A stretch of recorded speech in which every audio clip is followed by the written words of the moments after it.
Welcome to another episode of Zany Baseball. I'm Zane. I'm Zane. This is episode 2, our National League preview. I feel like I'm more of a National League guy. Yeah, kind of makes sense with the pirate stuff with me, I guess. Yeah. Well, I wore a Braves one for my American League preview and a Tigers one for my National League preview. So we're gonna have to do the videos all over again. Anyway, can we agree that can we settle the DH debate? Are you a DH guy or a non-DH guy? That's what distinguishes the leagues. That's what makes the National League the National League. If you want a pitcher to hit, that's what you do. You have him in the National League. Madison Bumgarner, great example of a good hitting pitcher. Carlos Zambrano, probably the greatest hitting pitcher ever. Let pitchers hit. Make them be a part of the team. Don't just put them in the 9 spot and make them strike out every single time. I'm gonna have to teach you a little bit about greatest hitting pitchers ever. There was a guy by the name of Babe Ruth. He was a pretty good hitting pitcher. That's true. Maybe one thing for the future episodes, we'll talk about the history of the game, and I can fill you in on some of that.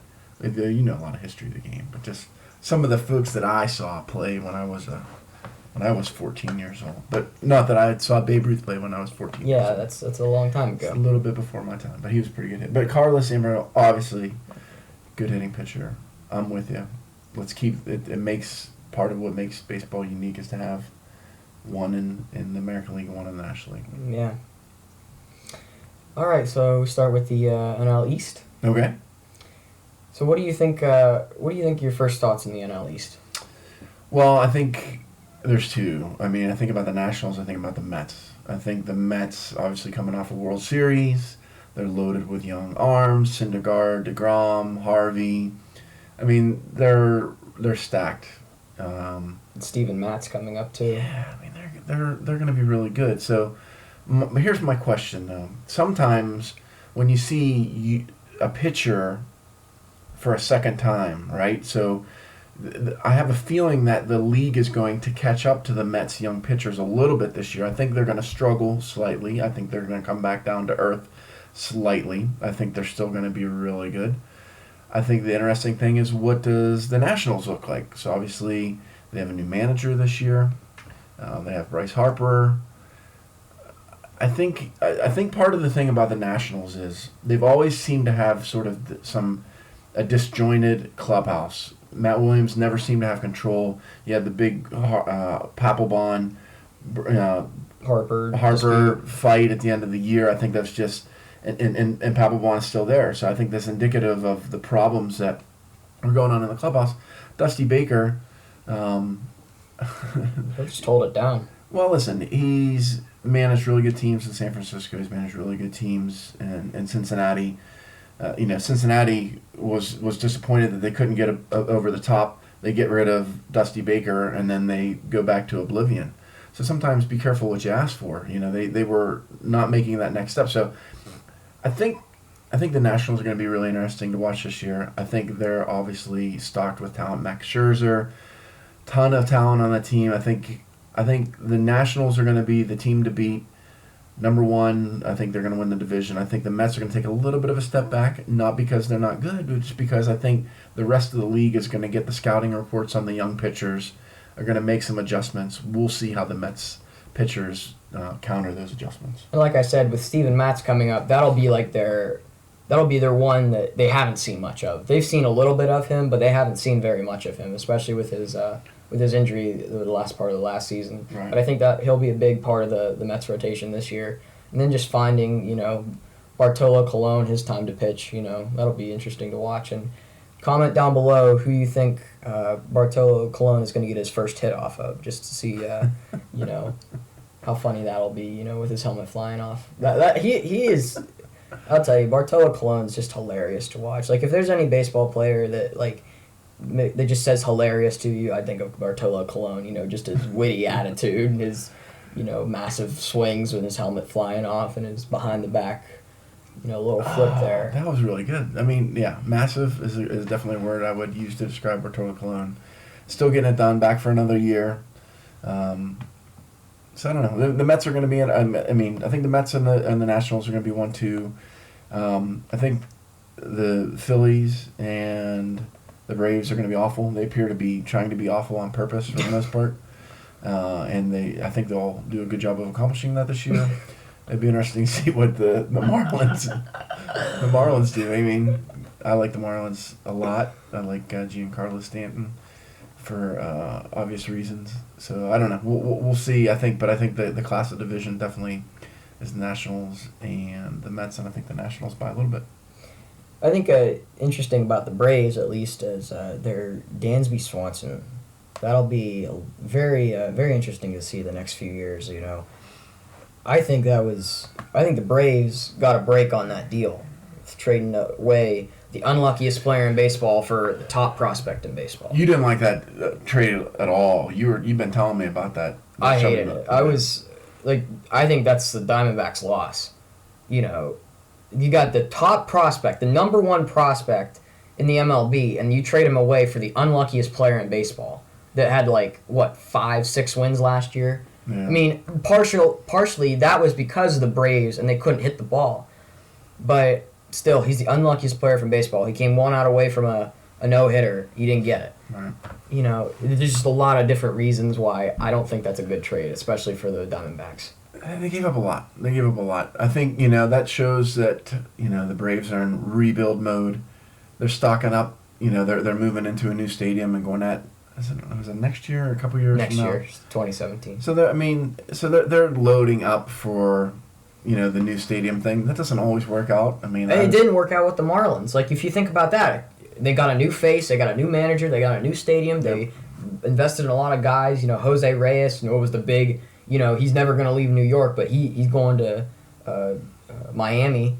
And, look at how it worked out. It didn't work out very well. No, I was living in Pittsburgh when we had the new PNC Park in 2001 when it opened. It was the year you were born. And it was like one of those things where, I went to I love Three Rivers. It just had, and there's something about it. It wasn't a great baseball park, but, a lot of memories for me growing up, going to see all my games growing up at Three Rivers Stadium.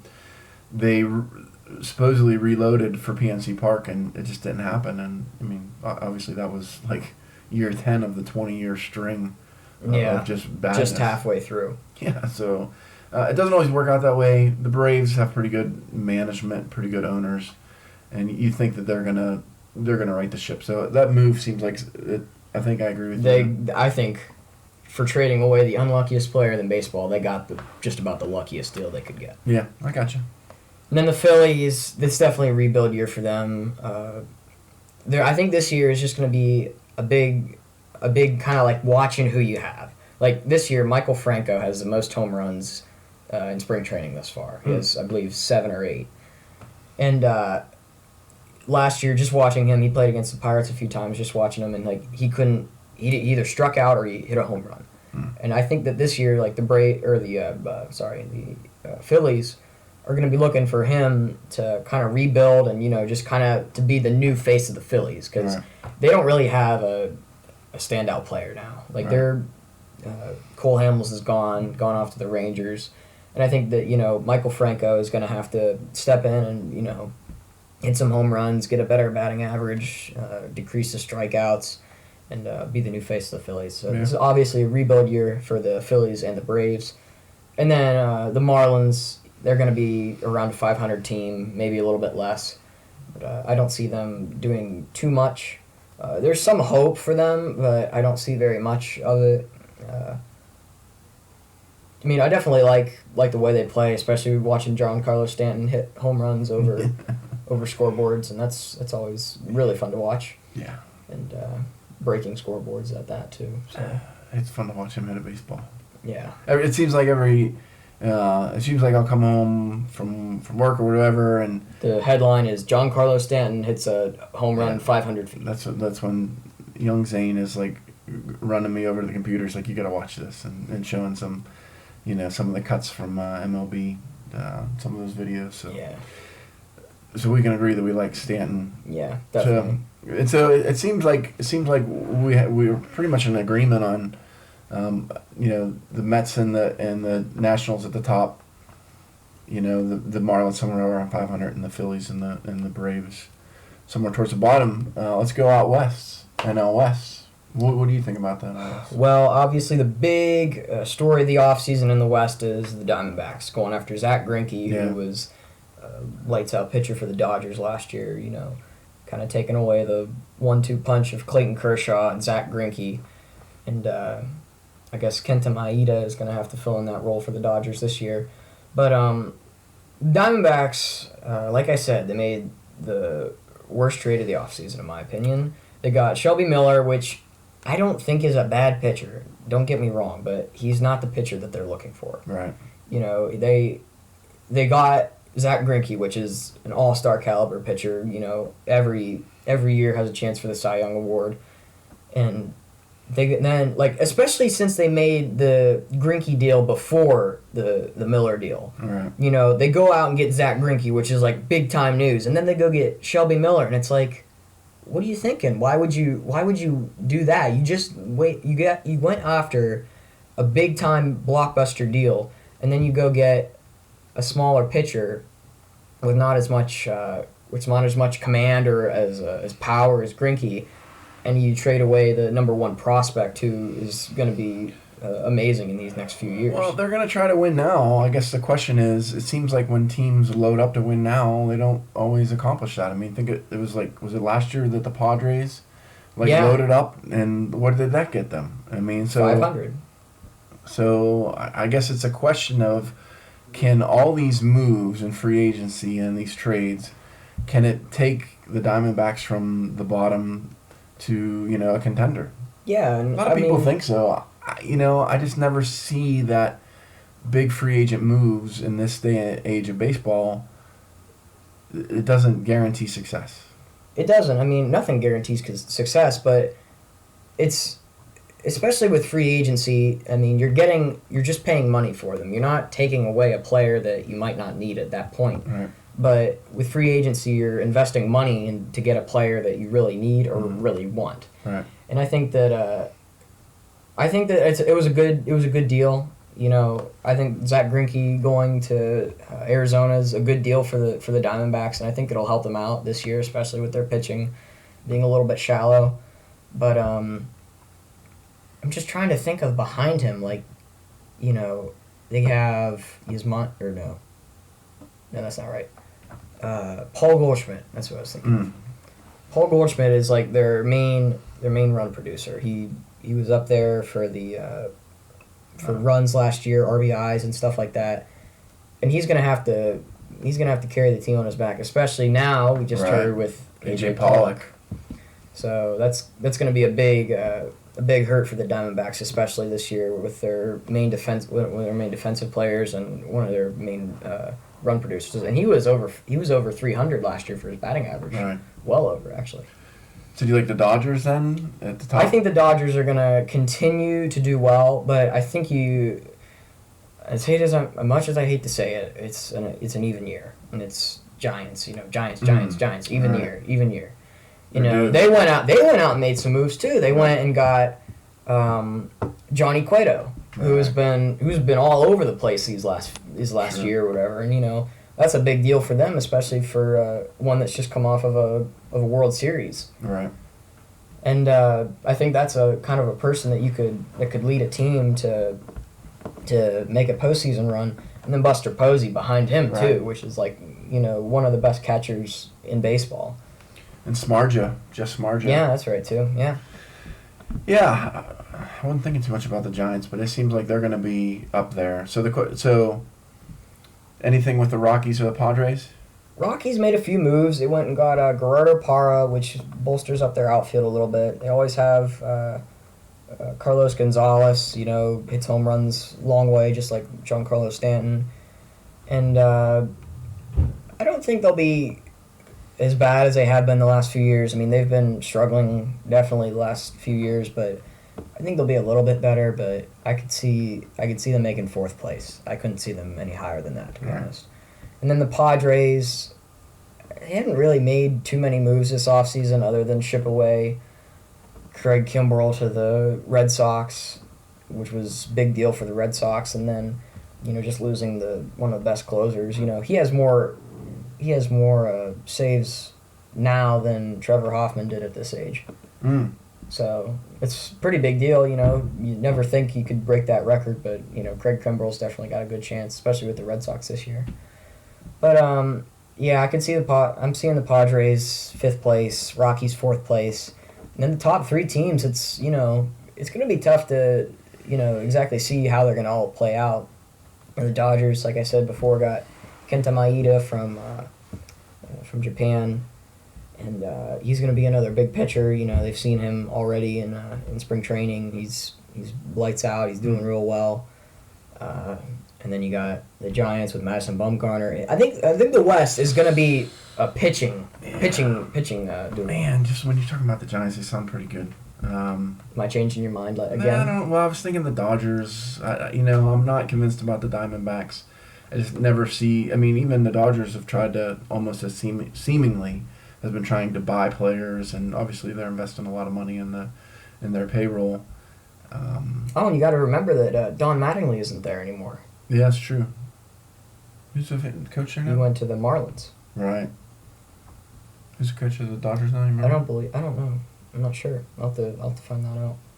Right. You look at that. I'll try to figure it out while we're good. Yeah, but anyway, I think the Dodgers are definitely going to be up there. I think like they always have been. They're going to be up there. Either top. Dave Roberts. Is that right? Yeah, Dave Roberts.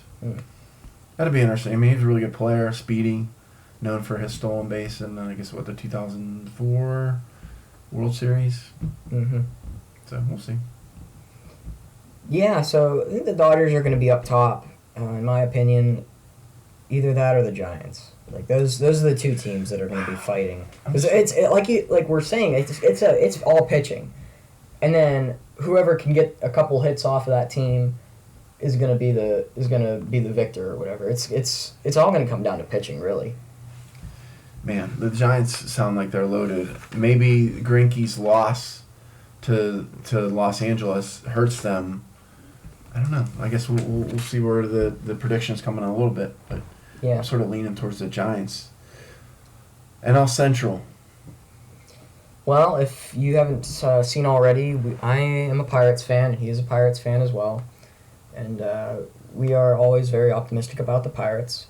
But, this is a series where we make logical... We're not going to just be homers here. We're gonna give you realistic what we think.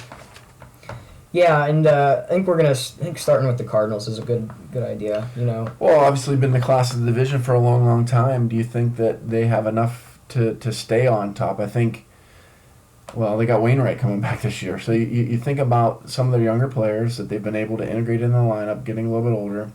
Molina seems like he's banged up a little bit, so we'll see. He's starting tomorrow, though. So we'll see how many. I mean, can he play 130 games, or is he going to have to scale back a little bit? But you got Wainwright back, which is going to be huge. They lost Jason Hayward to their division rival, the Cubs. But we both are in agreement about Hayward. Yeah, we are not optimistic about Jason Hayward. We think he's overpaid, and we think he's an overrated player. I think he's a great defender. Great defender. Just not a great offensive player, and not worth whatever bazillion dollars he got paid this offseason. Yeah, really. But I think the Cardinals are going to take a step back, in my opinion. And not just because I'm a Pirates fan, but because, they have lost John Lackey, they've lost Jason Hayward, and...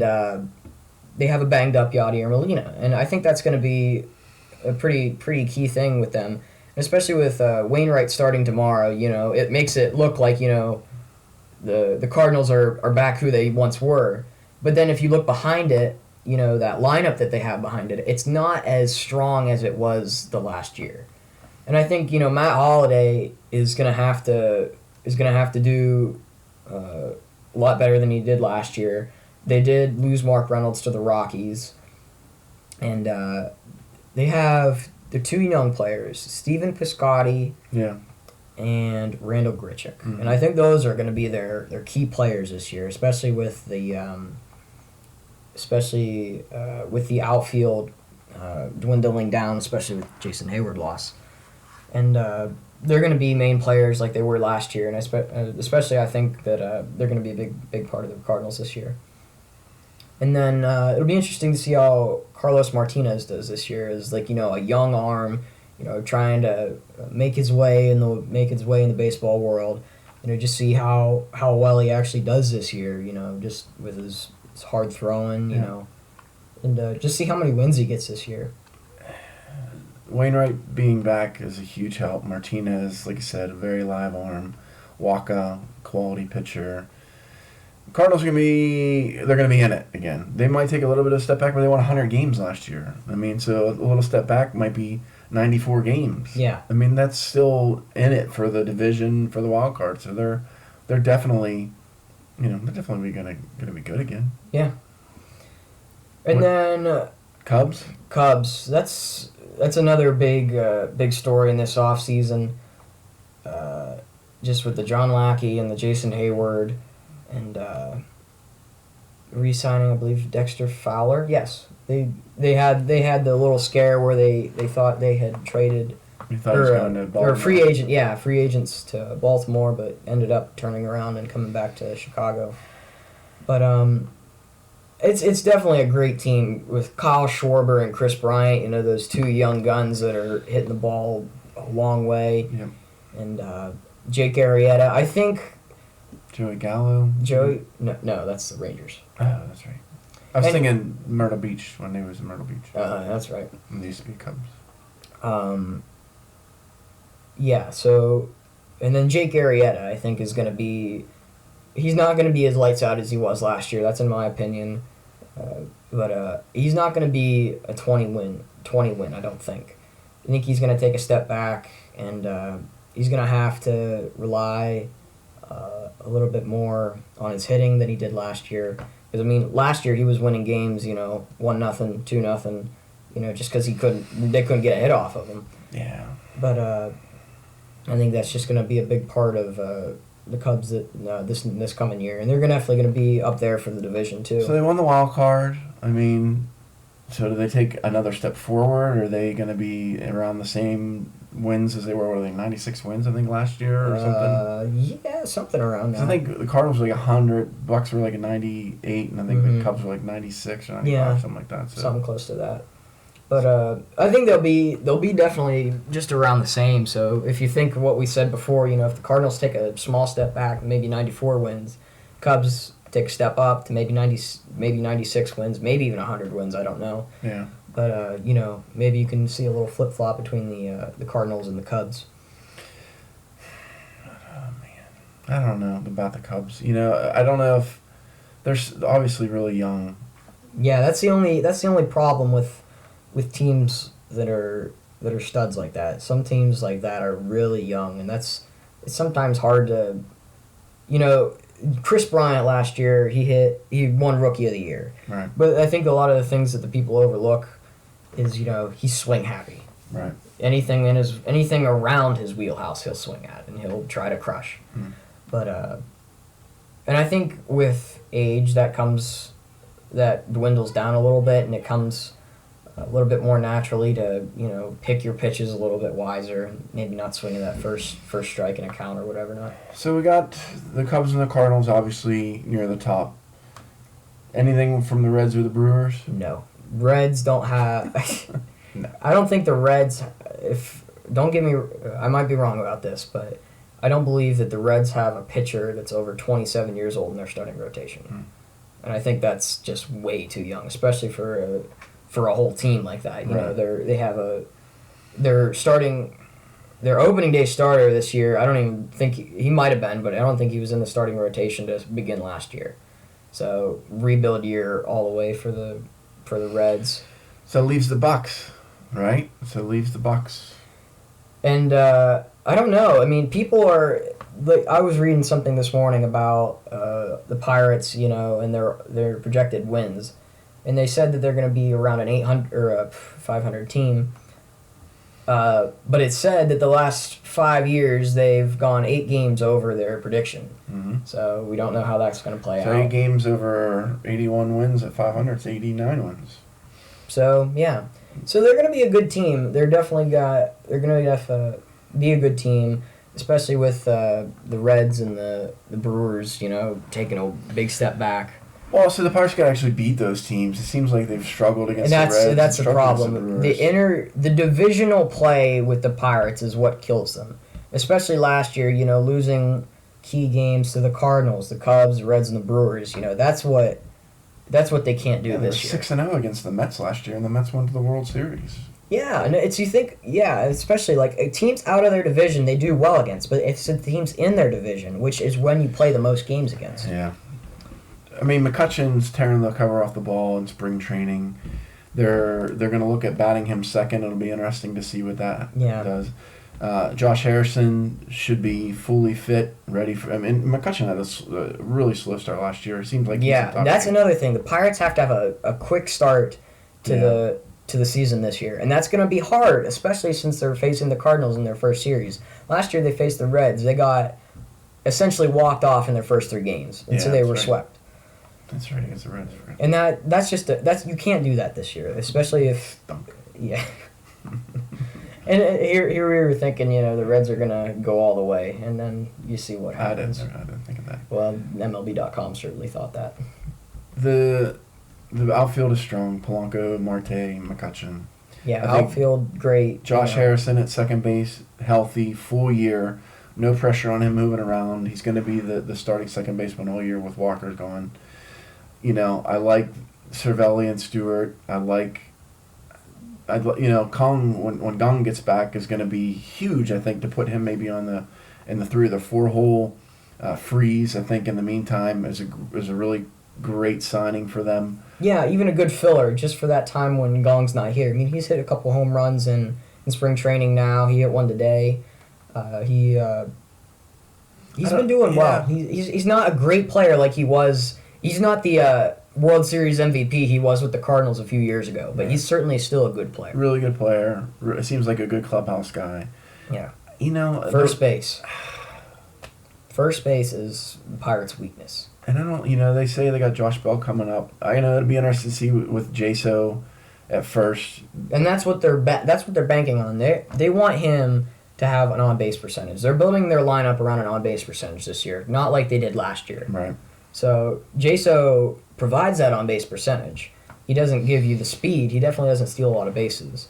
But I guess defensively, he's going to have to fill in that role too. Like last year, Pedro Alvarez was one of, if not the worst, defensive first baseman. Cole, Lariano, a good one too. We'll see if Cole has it. 3, 4, 5 is going to be really interesting. John Neese struggled in spring training. Jeff Locke struggled for the last 2 years. And then you got to look at Juan Nicasio, which they're giving a chance to be the starter this year, has had lights out stuff in spring training. I guess it's a matter of whether or not that he can carry that over the regular season. And so it was about time to wrap it up, so we need to come up with our final National League predictions. So who do you like for the division winners? I'd say for the East. 100 jumps on my pogo stick. Say hi, Emily. Hi. Okay, say bye, Emily. Bye. She did 100 jumps on her pogo stick. Anyway, for the East, I'm thinking Nationals are going to be top of the division, and then the Mets close behind. Okay. I don't know if they're going to get the wild card spot because, sadly enough to say, I think again we're going to have the National League Central is going to be the wild card. They're going to have the division winner and then the 2 wild card spots in the National League Central. Okay. So I'm thinking the Mets will have a chance at that wild card spot, but I think the Nationals are going to take the East. Okay. And then it's tough to say with the Central Division. I think they're all going to be close, like they were last year. I mean, the Cubs kind of came up late last year and started having that surge, but it's all going to be close. Man, that's tough. I'll agree with you in the East. I'll take the Nationals at the top, the Mets in second, and I'm going to take the Mets to win the wild card. I'm going to take the Cubs to win the Central with the Bucks to win the wild card in second. And again, with the Cardinals right behind them in a fierce finish to the end. Yeah, and I think that's something that the Pirates, and the Cardinals and the Cubs are going to have to deal with in this year. September is going to be a big month for for the Central.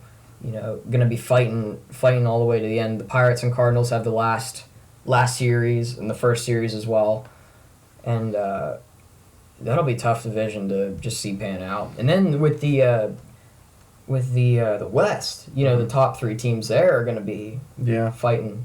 With the Dodgers and the Giants and possibly the Diamondbacks. So it seems like 8 teams. Unless somebody comes up and comes up, you're looking at 8 teams for 5 playoff spots. Cubs, Cardinals, Pirates, Nationals, Mets, Giants, Dodgers, and D-backs.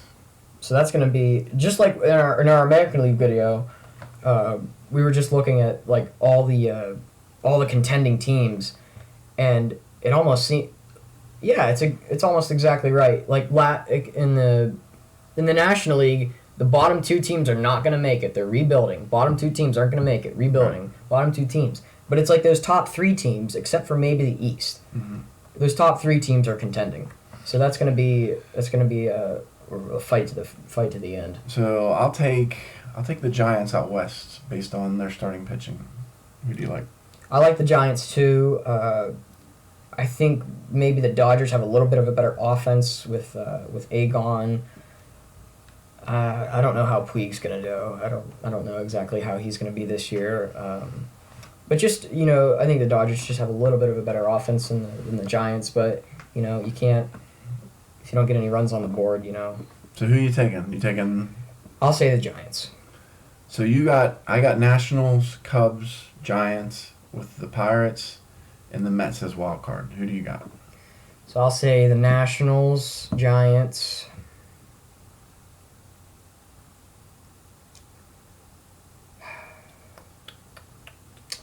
I'm gonna say Cardinals. I think they're not gonna take that big of a step back. I don't think. I'd say the Cardinals, and then I'll say the Dodgers for the top wild card spot. It pains me to say this, but I think the Cubs will take that second wild card spot. But it's gonna be close. Yeah. Like even the teams that aren't in the Central, it's gonna be close between Diamondbacks and Dodgers and Giants, and I think it'll be interesting to watch. Like this year, I think is one of the most competitive years in baseball. Mm-hmm. Just with all the teams contending, every win's gonna matter, especially down the stretch. So right. Be interesting to watch this year, see how the NL and AL play out. And your NL champion is? NL champion, I'm going to say the Giants. So you have the Giants and the Royals in a rematch of the World Series 2014. And your World Series champion is? Man. Saying the Royals. Okay, I'm going to take the Giants. I took the Jays in the American League, and I'll take the Giants to win the World Series and the even number year. It's an even number year. Giants for the World Series. All right. Well, we're gonna wrap the video up here. If you didn't before, check out our AL video. Link is in the description below, and we'll see you guys next time. See ya.